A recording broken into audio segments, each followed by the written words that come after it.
Coming up on this edition of Reel to Reel. I'm Peggy Weber, and I'll be bringing you the story about how prayers and the work of others is helping to raise awareness for vocations. I'm Julie Bollier. Tonight on Reel to Reel, find out how Latino ministries are prospering in our diocese. And the latest on the announced decision to merge 2 diocesan Catholic high schools. These stories and more are just ahead on this edition of Reel to Reel. Here is your Reel to Reel host, Sharon Roulier. Hello and welcome to Reel on this last day of February. Hopefully you've been staying warm with all the snow and cold weather we've been having this month. Our first story today has been much anticipated. On Monday afternoon, Springfield Bishop Mitchell Rosansky announced that Cathedral High School and Holyoke Catholic High School are to be merged into a new regional Catholic high school. Terry Hegarty has our story. After much conversation, and after looking at many options, the plan which emerged as the only one which met our objectives was to engage the Holyoke Catholic community and pursue the creation of a new regional Catholic high school. That's how the much-anticipated news regarding the future of Catholic high school education in the greater Springfield area was related to the people of Western Massachusetts. Cathedral High School and Holyoke Catholic High School are to be merged by the fall of 2016. At a press conference last Monday, Bishop Rosansky told the media that nearly all of the particulars of the plan still need to be worked out. I want to stress that no details other than the concept of a new regional school have been decided. Bishop Rosansky says that decisions will be made after input from many, including students, faculty, and parents from each school. Recommendations for a permanent site are being sought. The new building should accommodate 500 to 600 students, the bishop told the media. He stressed that all possible sites, including the Surrey Road location, will be considered, and he went on to say that he'd like to see the school built within 2.5 years. The diocese has approximately $38 million on hand from insurance proceeds and still expects funds from the Federal Emergency Management Agency. Ann Southworth says the merger was a great idea. I thought it was brilliant, and I'm very excited about it. It's going to be interesting, a challenge, but an exciting challenge to bring the staffs together, but it's a wonderful time to look at our curriculum, improve, and make our program even stronger, share our International Baccalaureate Diploma program with the Holyoke Catholic, see the kids joining together. I just think it's really going to be wonderful. It's going to take a lot of work, but it's good work. Holyoke Catholic is looking forward to a partnership with Cathedral because we too believe that the most important thing is a Catholic education for the children of the diocese. We're pretty strong separately. Together we're going to be unbeatable.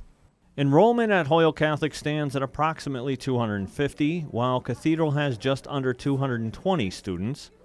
Following the 2011 tornado, Cathedral, St. Michael's Academy Preschool and Middle School, as well as St. Michael's Retired Priests residence, were devastated.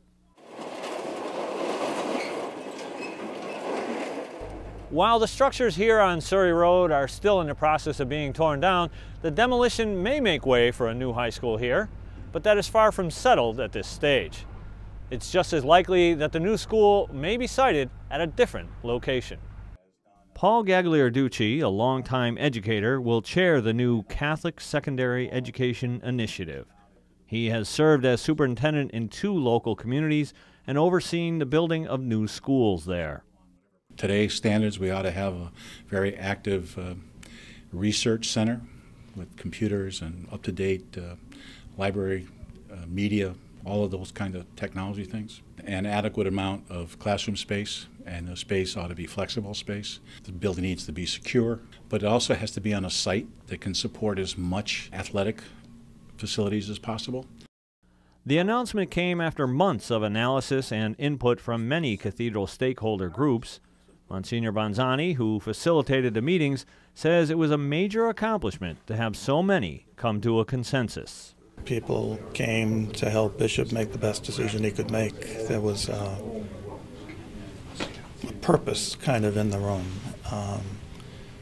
People presented their ideas and all the rest, but without rancor or emotion.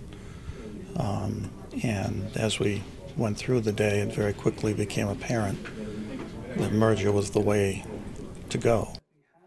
Bishop Rosansky says that having funds available to help parents afford a Catholic education is paramount.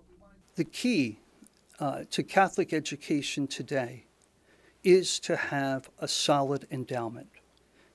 Our parents and our grandparents and our families make great sacrifices to send their children to Catholic schools.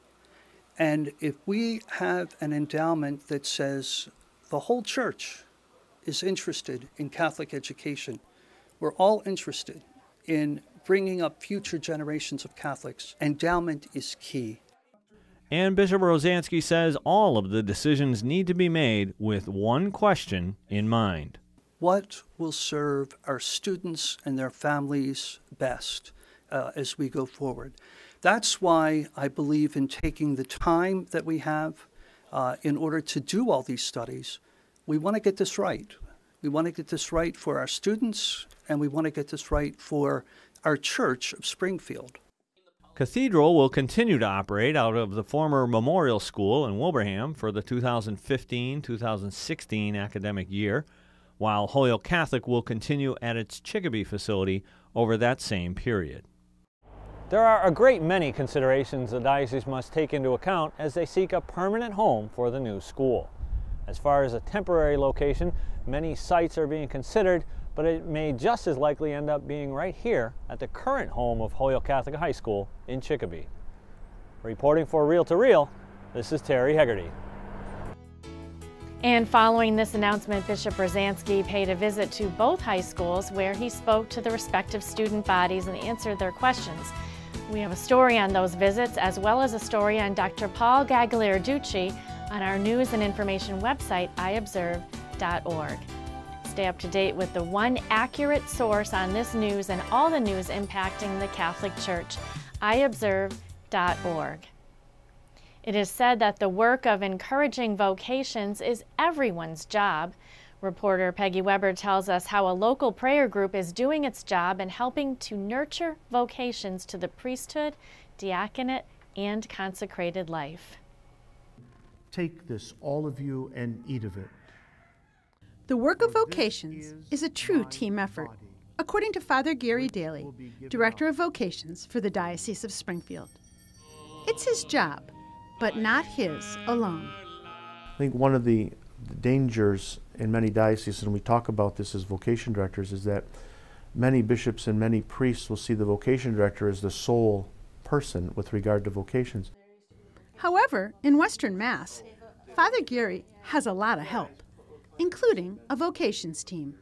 We have 10 priests on a vocation awareness team. They're all priests that have been ordained in the last 10 years. Young, vibrant, energetic, and I'm hoping that they will assist me in vocation ministry in the diocese. Also helping to raise awareness of vocations are all who pray. The Adoration Chapel at Christ the King Parish in Ludlow was set up specifically to pray for vocations. It began 10 years ago, and since then, the numbers tell the story. 1/3 of the priests of the Diocese of Springfield have been ordained in the last 10 years. And so I think that that's really a great tribute to the prayer of the people in the persistent prayer of not only that chapel, but throughout the whole diocese. The work of vocations is not just the work of Father Gary or a vocations office or a committee. It is the work of all of us. Many groups understand that and work hard at praying for vocations. The Prayer Cenacle for the Marian Movement for Priests has been meeting every Tuesday for the past 25 years in Marie Goebel's home in Chicopee. A basket of prayer intentions is available each week, and they often pray for priests, seminarians, and vocations. Marie says it is so important to support priests. When I see a priest after confession or whatever, I'll say, "Father, will you please do me a favor?" And he said, "Oh, of course." I said, "Take care of yourself because we need you." Well, it's amazing, the response. They're so happy. Conventual Franciscan Father Merrick Stabor, who helped celebrate the silver anniversary of the prayer group, says he appreciates the support of the group. As Pope Benedict said, help the priests to believe in their priesthood. And I feel that group like this is the group who make commitment.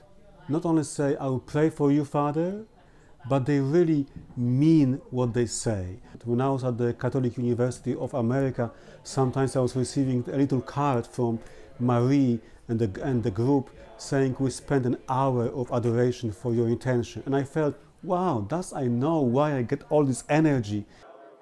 Other groups are praying for vocations and supporting their priests. Members of the Worldwide Marriage Encounter hold a World Priest Day each year. Couples spend an hour in prayer for the clergy. And the prayer helpers of the Precious Blood group in Ludlow pray for a different priest in the diocese every single day. They also meet the last Saturday of the month at Christ the King Parish in Ludlow at 2 p.m. to pray a rosary and chaplet of divine mercy for priests. Father Gary says he is grateful for all of the prayers and is optimistic about vocations. The vocations is almost cyclical. We're almost where we began 7 or 10 years ago when I first came into the vocation office, where I came into 7 men. Last year we had 8 men. We ordained 2. And then this year we accepted an additional 6 men, so we have 12 men in the seminary. You know, there's 4 or 5 or 6 interested in next year, so we're beginning to build the numbers back up again. And Father Gary thinks that the numbers will rise again. The vast majority, 90+% of priests are happy. And I think that's a great vocation sell right there. Father Gary encourages anyone who's contemplating a vocation to the priesthood to really take the time to reflect on it. This call to priesthood is not natural. It's supernatural. And the call from Christ to be a priest is really unlike any other call that anyone could receive. And not to answer that call or even to give it a thought would be unfair. Unfair to the young man, but also unfair to God. Father Gary says simply and with a smile that the priesthood is an awesome life. He asks all to continue to do their part and pray. For Reel to Reel, I'm Peggy Weber.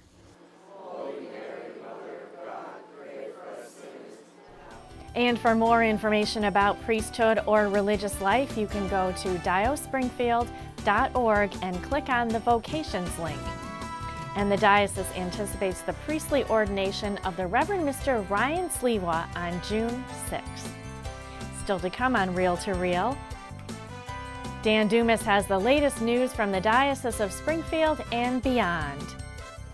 And Julie Bollier with the thriving Latino ministry here in the Diocese of Springfield. These stories and more are just ahead on this edition of Reel to Reel. The Chalice of Salvation, your weekly spiritual connection. I'm Passionist Brother Terrence Scanlon, your Chalice host, inviting you to take time out of your busy days and join us Sunday morning at 10. This week we welcome Father Jonathan Reardon from the Newman Catholic Center at UMass Amherst and chairperson of the Catholic Men's Conference as we celebrate the second Sunday of Lent. The Chalice of Salvation, your spiritual connection, Sunday morning at 10, right here on 22 News. The 2015 Catholic Men's Conference on Saturday, March 7th will feature a well-known television personality. Father Robert Reed of the Catholic TV Network will speak about evangelization and reviving Catholic faith. Joining him at Bellamy School in Chicopee will be Bishop William Callahan, 10th Bishop of La Crosse, Wisconsin, the first conventual Franciscan to be named a bishop in the U.S. Other speakers will include Greg Wazinski, a Catholic inspirational speaker, and Ray McKenna, founder and president of Catholic Athletes for Christ. Bishop Rosansky will celebrate the liturgy at the end of the day, and there will be ample time for prayer, reflection, and Eucharistic adoration as well. Call 413-549-0300, extension 12, for more information, or go to iobserve.org and click on the Men's Conference link.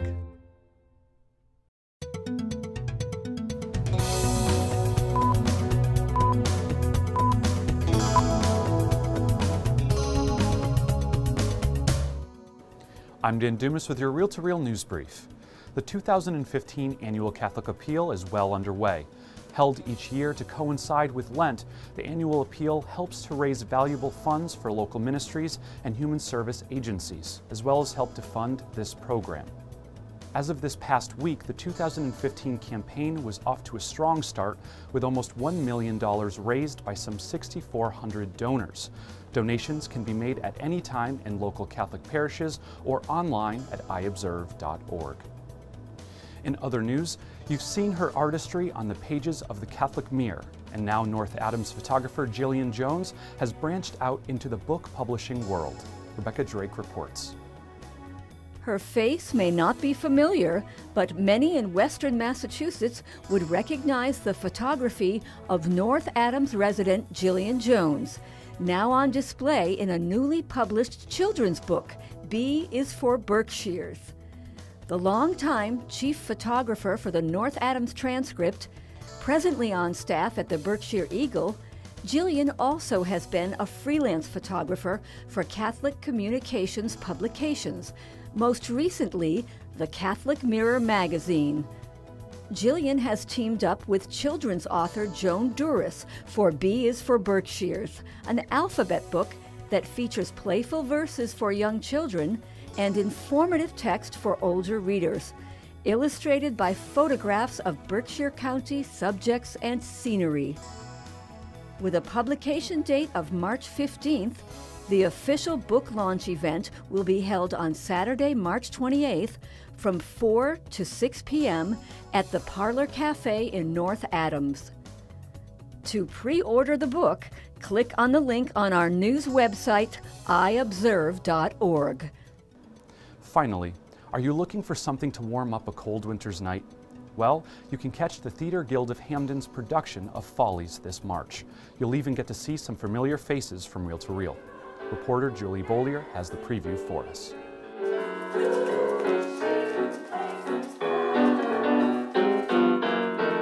Follies is coming to Wilbraham Munson Academy for 3 weekends this March and features former Reel to Reel host Anna Giza as Phyllis Rogers Stone. Our film critic, Mark Giza, is directing the musical. The musical Follies is about a group of Follies girls who come to a theater before it's torn down, where they were starring in a production 30 years earlier. And Dimitri Weissman has called them together for the last time before they destroy the theater to come back and have one more party and relive some of their past glories. Follies will be playing for 8 performances at the Fisk Theater, located at Wilbraham Munson Academy. Evening performances are March 7th, 13th, 14th, 20th, and 21st, beginning at 7:30, with 3 Sunday matinees on March 8th, 15th, and 22nd, beginning at 2 p.m. Tickets can be purchased in advance by logging on to theaterguildofhamden.org. This is Julie Bollier reporting. And you can stay informed on all the happenings here in the Diocese of Springfield and beyond at our news and information website, iobserve.org. There you'll find up-to-the-minute and accurate news in the Catholic Church, both here in the Diocese of Springfield and beyond. That's our news and information website, iobserve.org. I'm Dan Dumas, and that's your Reel to Reel news brief. Well, here now to chase away these winter blues, I'm joined by Father Gary Daly, Director of Vocations for the Diocese of Springfield, chaplain at the Newman Center at the University of Massachusetts in Amherst, and my traveling companion from last year's pilgrimage to Poland. Thanks so much for being with us today, Father Gary. Thank you, Sharon. So you are off on another adventure, and this time it's going to be to Ireland. Tell us about what's going to be happening in this pilgrimage. Yes, Sharon, we're going to travel to the beautiful country of Ireland, the Emerald Isle as it's called, and people experience as they fly into Ireland the beautiful 40 shades of green. And we're looking forward to this pilgrimage, and I'm happy this year to be joined by Father Matt Alcombright, who is going to co-lead this pilgrimage with me. And one of the beautiful things about going to Ireland is experiencing not only the beauty of the country, but experiencing so much of the history of Ireland that dates back in some cases before Christ. One of the other great things about this pilgrimage too is that we're journeying up to the north, and many tours, pilgrimages do not go to the north of Ireland. And I want the people to experience the beauty of Donegal, the Atlantic Sea coast, and going up to the farthest northern point of Ireland in Malin Head. And from that point, people will be able to see Scotland on a clear day, but experience the North Sea and imagine the Vikings traveling through that area at one time, and then traveling back down south and entering into Northern Ireland for a little bit to be able to experience the conflict that existed there between Catholics and Protestants, and to understand the turmoil that had happened there for hundreds of years. And so I think the people are going to really experience some great opportunities on this trip. And this really is so much more than a trip. It's a spiritual journey. Tell us what makes these journeys so special. Right. When people go on a trip, they're there for leisure. Pilgrimages are a little bit different because we enter into a journey with Christ, in a sense. And we'll be able to experience in our journey through Ireland the faith of the Irish people. And certainly we'll be able to see places in which St. Patrick influenced, and many of the beautiful churches that were built there, the roadside shrines where St. Columkill was born up in Donegal, and of course being at the special place in Knock where Our Lady appeared to the people there. And we'll be actually in places where many of our people here in the Diocese of Springfield have come from. And we'll be able to experience some of what they experienced before they came here to the United States. So we're really looking forward to this trip, and I hope that many people will join us to join Father Matt and myself in this great journey through a very beautiful, beautiful country. All right, Father Gary Daly, thanks so much for being with us today. You're welcome, Sharon. And to learn more about this wonderful opportunity, there will be a meeting on Wednesday, March 4th at the Holy Spirit Chapel of St. Michael's Cathedral at 6 p.m. You can call Stacy DeBurn at 413-452-0670 for more information. The percentage of all U.S. Catholics who are Hispanic has been increasing for decades now. There's no doubt the future of the Church lies in part with this community.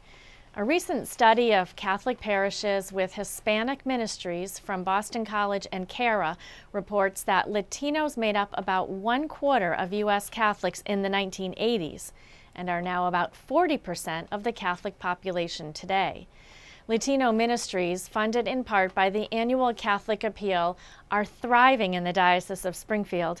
Reporter Julie Bollier attended several of their events this past year and prepared this report. Faith is alive and growing among our Latino community in the Diocese of Springfield, which is evident through their recent activities and celebrations, says Bishop Rosansky. From the time that I arrived in Springfield, I was given a very warm welcome by the members of the Hispanic community, given a great briefing on Hispanic ministry throughout the diocese, and also had the ability to celebrate confirmation with our Latino community at All Souls. And so I've been able to witness a very vibrant faith in our Latino community. And this past Saturday, I was able to begin the men's conference, the Latino men's conference that also happened here at Elms College. This evening, I've been given the great privilege to be at the graduation of those who have attended the sessions that have deepened their faith and deepened their knowledge of the Church and the sacraments, and helped them to be better witnesses to the Lord Jesus in the world. So it's really wonderful to share in the great ministry that takes place among our Latino people and with them. Here tonight at Elms College, Latinos from throughout the diocese are celebrating their accomplishments. Zenaida Ortiz plans to share her new knowledge with her students. The course offered at Elms College, Joy of the Liturgy, is an advanced lay formation program for Spanish-speaking individuals who currently are leaders in their parish or those interested in parish leadership. Recipient Carmen Lugo does charismatic renewal at St. Michael's Cathedral in Springfield. She enjoyed reading Pope Francis's new document, Evangelii Gaudium, The Joy of the Gospel, which is an apostolic exhortation. We need to read the encyclicals, we need to read the exhortations, and we need to know more about what the Pope is trying to tell us. It will help me a lot to go out and do more evangelism, go out of the parish and try to evangelize other people, because that's what it's all about, evangelizing and being happy. The Pope is telling us to have the joy of the gospel. That evening, 8 people received certificates. Continuing to share in their faith, both the Latino men's and women's conferences were held last fall in Spanish. Springfield Bishop Mitchell Rosansky opened the 4th annual Latino Men's Conference and was followed by speakers Nicholas Sanabria and Benny Espilat. Today we talked about the responsibility of we as baptized Catholics, the responsibility of sharing the good news, but not just every Sunday come to church, but also what happens after Sunday, from Monday to Saturday, what happens. And today we focus the topic that we live in a very busy society, and it's up to us to take responsibility and make choices that will help the families, that helps the community at large, and to get involved at the local level of the church. Like the men, Latina women shared and celebrated their faith during the Light of Jesus Hispanic Catholic Women's Conference, also held at Our Lady of the Elms College last August. Women carried lanterns symbolizing the light of Jesus, a light that shines in all who are baptized. Keynote speakers were Deacon Angel Perez and Ernestina Diaz. My hope they will really will have an opportunity to practice whatever they already received through the baptism, which you receive the light, so the light will shine on them for their family, for their children, for the neighbors, and especially for those people who really do not know, those women who really are still suffering because they don't know any better. This gathering concluded with a 3:15 Mass celebrated by Monsignor Christopher Conley, Vicar General of the Diocese. Latino ministries continue to prosper throughout the Pioneer Valley among a vibrant community that loves to celebrate its faith. I'm Julie Beaulieu reporting for Reel to Reel.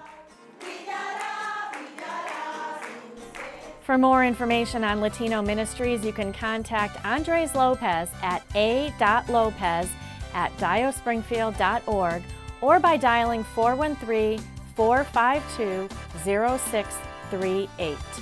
Or you can find a link on our website at iobserve.org. Remember, the annual Catholic Appeal not only helps the growing Latino community, it also helps in keeping this broadcast along with the Chalice of Salvation on the air. As Dan Dumas reported, the campaign is underway now, but we need your help and support. Please consider making your pledge or donation through your parish or online at iobserve.org. There you will also find the latest news on the Catholic Church locally and across the globe. That's iobserve.org. And you can also like us on our Facebook page at Catholic Communications. For this week, that's Reel to Reel. I'll be back next week with another edition of Reel to Reel, your window on the world around you. Hope to see you then. Reel to Reel is a production of the Catholic Communications Corporation, funded in part by the annual Catholic Appeal, and the support of you, our faithful viewers.